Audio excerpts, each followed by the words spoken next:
Inmediato con el comentario de Kimberly Taveras. Gracias, Danira. Mira, la verdad es que me gustaría hablar sobre el decreto donde el presidente declara de emergencia, ¿verdad? De prioridad nacional, perdón, el tema de la reforma y la modernización del currículo escolar y de la educación preuniversitaria.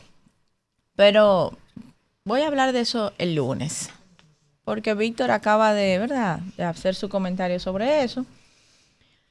Y yo no quiero dejar pasar la oportunidad para decir lo importante que es, pero amerita que en otro momento nosotros hablemos sobre eso. De lo que sí hoy vamos a hablar es sobre la necesidad de aprovechar e identificar las fortalezas y las debilidades de la Ley de Ordenamiento Territorial, la ley número 368-22, que fue aprobada por esta legislatura y puesta por el Poder Ejecutivo, publicada, ¿verdad? Y ustedes van a decir, bueno, ¿con qué se relaciona esto con el tema de la tragedia que aconteció en San Cristóbal con la explosión? Porque yo dije que esto se relacionaba ayer y que hoy iba a hablar sobre eso. Según la Constitución de la República, en un estado unitario, cuya organización territorial tiene el control como finalidad de propiciar que se aprovechen los recursos naturales, de poder dinamizar la economía, pero también de organizar la vida de la gente. Viendo también la ley de la Estrategia Nacional de Desarrollo, en el 2010, aquí se hizo un debate donde el país entero participó y se consensuó en 4 ejes transversales muy importantes. También se plantearon objetivos de desarrollo sostenible, tomando en cuenta esa ley que fue aprobada y promulgada por el Ejecutivo en el 2012, 2 años después del Gran Consenso, tomando en cuenta también los objetivos de desarrollo sostenible plasmados en esa ley y los efectos del cambio climático, entre otros, la actividad de la minería a nivel nacional, pues se aprobó esa ley de ordenamiento territorial. Hay debilidades, porque como bien dijo ayer el ministro Ito Bisonó, que fue legislador por muchos años, no siempre lo que entra al Congreso se parece a lo que sale. Hay muchas cosas con las que yo no estoy de acuerdo con esa ley, porque representa un retraso en las luchas que hemos llevado para la descentralización que representan los gobiernos locales a través de la municipalidad.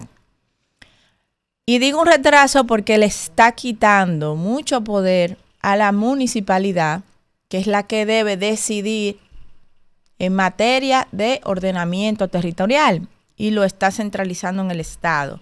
Eso es un peligro, porque compete a los gobiernos locales y a sus representantes que han sido electos por el voto directo por sus ciudadanos, primero salvaguardar los recursos de cada territorio, disponer de ese territorio según las necesidades de la comunidad, cuidar el medio ambiente, porque lo que pasa en ese territorio afecta a los vecinos, los municipios que viven en ese territorio.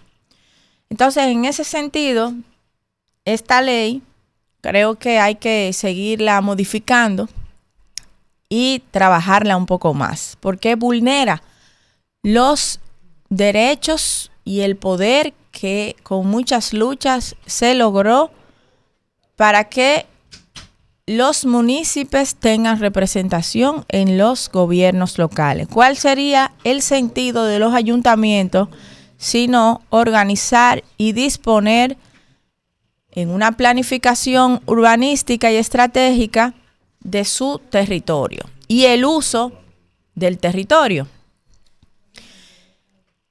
Por otro lado, vemos cómo sucedió esa explosión en San Cristóbal, que lleva ya una gran cantidad de muertos, una tragedia.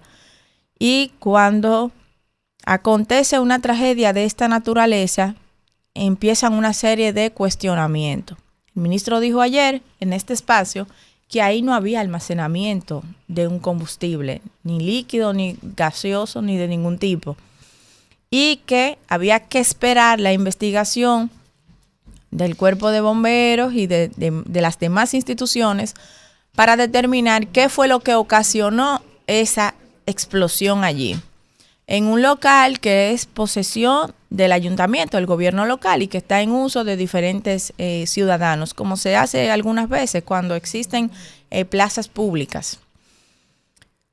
Evidentemente, esto ha causado una conmoción nacional y ha encendido el debate.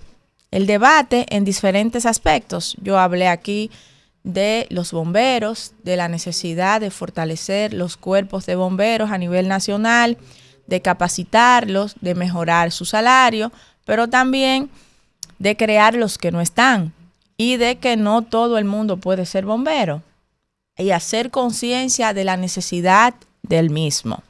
Dije que de cierta manera dependían de los ayuntamientos porque son electos por la sala capitular que conforman las diferentes municipalidades del país y que los regidores o concejales a través de sus consejos son los que eligen los intendentes. Dije que eso no puede ser así porque debe ser de carrera por lo menos la parte operativa y que la parte administrativa sí se puede cambiar para que se ajuste a los intereses y a la línea de gobierno, a las estrategias de desarrollo de cada gestión, pero la parte operativa no puede cambiarse cada vez que cambie un gobierno local. Pero hay algo más allá, que es un factor del cual casi la gente no ha hablado, que es el hecho de que hay una gran cantidad de ciudades donde existe una densidad poblacional enorme, como es el caso del Distrito Nacional, como es el caso de San Cristóbal, como es el caso de Santiago, y como son el caso de otras ciudades del país. Sin embargo,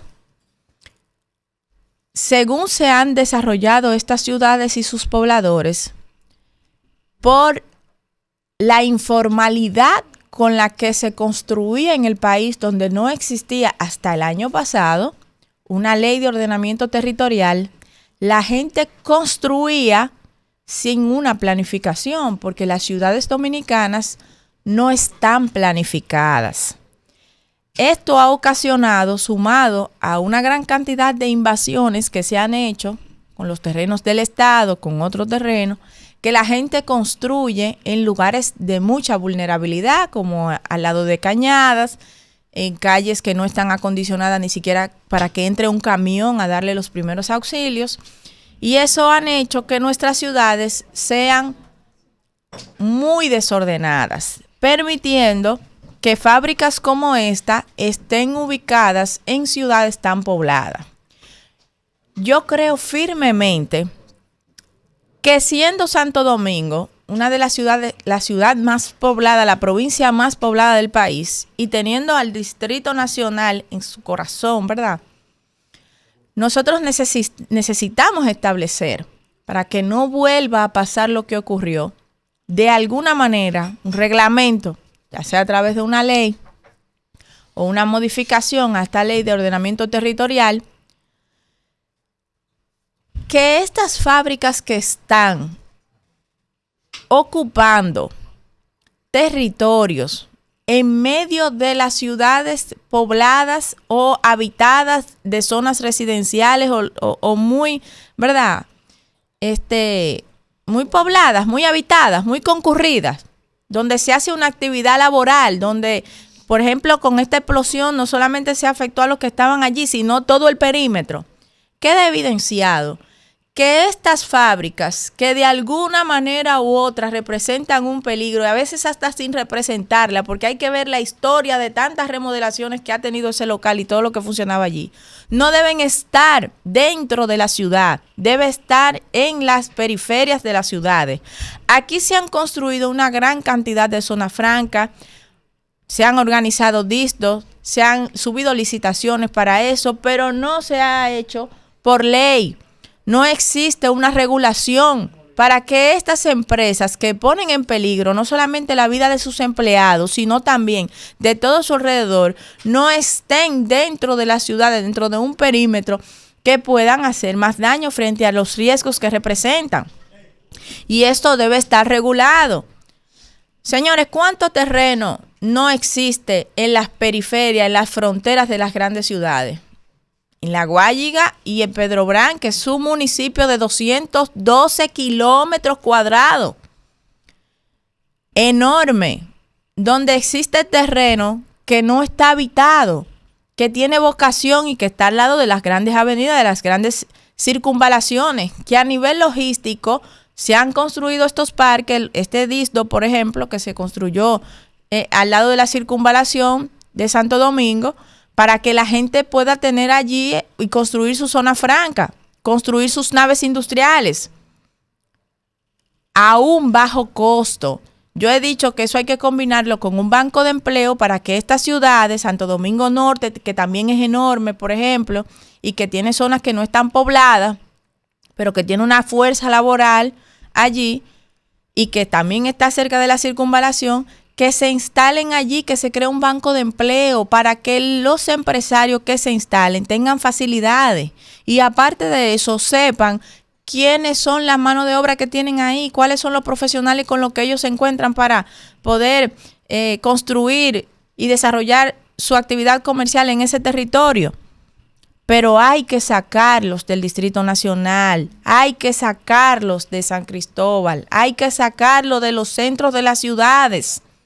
Y hay que disponer que estas naves industriales estén en determinados territorios, que los hay en la provincia de Santo Domingo. Yo les hablé de Pedrobrán, les hablé de La Guayiga.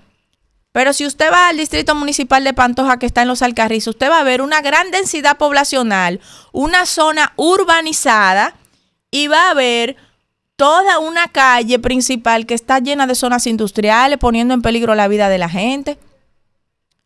Entonces yo creo, señores, primero que esta experiencia nos debe servir para analizar todas las aristas que allí hemos evidenciado que tienen debilidad. El cuerpo de bomberos, la formación de los cuerpos de bomberos, la dependencia de estos de una sala capitular, la especialidad del mismo y en tema de ordenamiento territorial, la necesidad de una ley que de verdad regule la construcción de estas actividades comerciales que representan algún nivel de peligro para las ciudades altamente pobladas. Y que entonces se aproveche los municipios que tenemos dentro de la provincia de Santo Domingo y otras provincias que tienen las características similares a la nuestra para poder desarrollarlas y llevar a estas zonas que no tienen muchos empleos, pues aprovechar la gran demografía y el gran territorio que tienen y construir allí las fábricas que no pueden estar en las ciudades más pobladas del país.